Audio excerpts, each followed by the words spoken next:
ગરીબ છે, સસ્તો સડેલો દારૂ પીવે છે, ઝેરી દારૂ પીવે છે અને એ દારૂ પીનાર 10માંથી 9 લોકોના મોત થાય છે.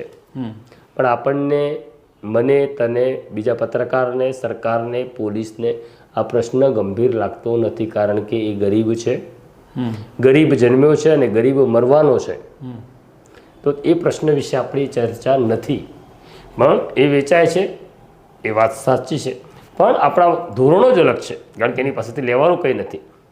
પોલીસને એની પાસેથી પૈસા મળવાના નથી, પત્રકાર માટે એ એનો વાચક નથી, એનો દર્શક નથી, એની TRP નથી, એનું સર્ક્યુલેશન નથી, એનો સબસ્ક્રાઈબર નથી, એટલે તમે એના સમાચાર જ નથી કરતા.